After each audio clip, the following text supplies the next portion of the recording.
Sticky Situation.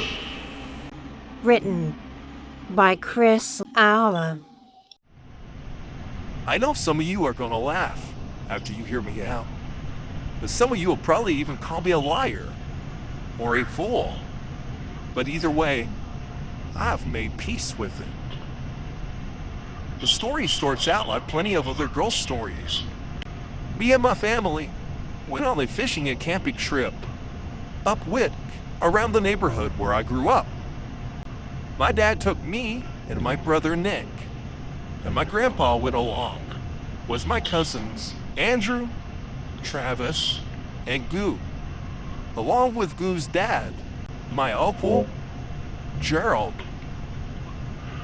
During the day, we set trap lines by using a John boat, which I think is illegal now, but back then, we set them and then we'd return to the bank and set for hours fishing with very little success. The spot was perfect. It was up the head of a hollow, and Uncle Gerald's brother owned the land and gave us permission to camp there under the old railroad bridge.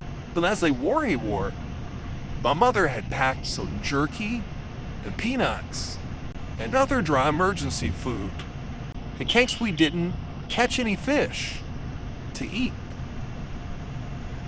So after the end of dark, Uncle Gerald pulled out the good stuff: marshmallows, chocolate bars, a graham crackers, and said it was s'more time.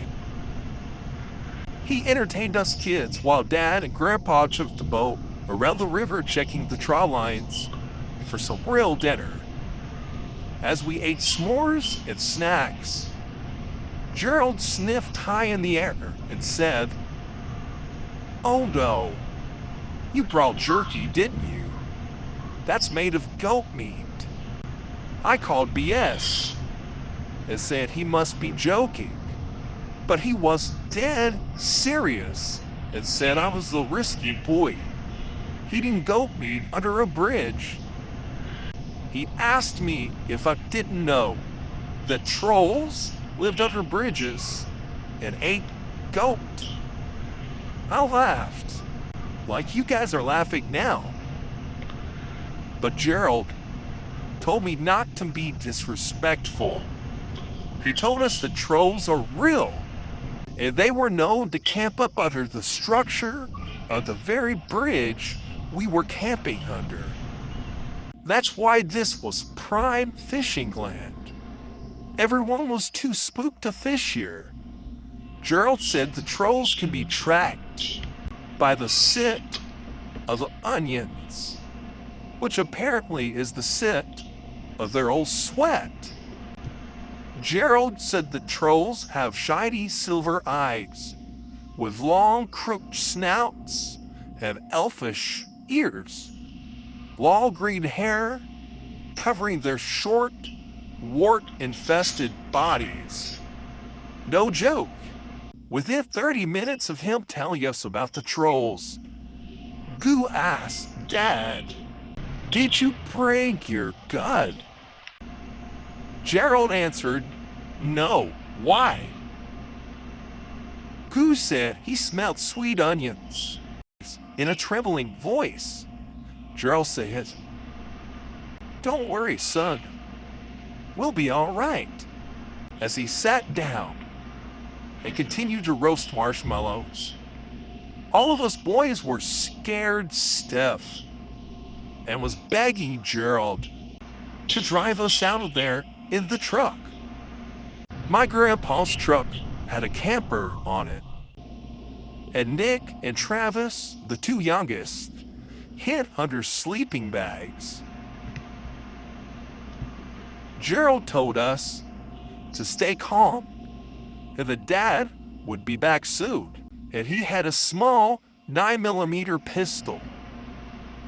Suddenly I saw a streak of silver in the dark, followed by a low growl as an honest-to-God troll leapt out of the darkness right toward us. Before the troll landed on us from his pounce, Gerald threw a softball-sized flaming marshmallow directly into the troll's eyes. The troll crashed into the earth and thrashed violently. Gerald took a large handful of fishing net and looped it over the troll and slowed him into the river. As the troll thrashed to stay above the water, we suddenly saw a beam of a flashlight and the sound of the motor of the John boat.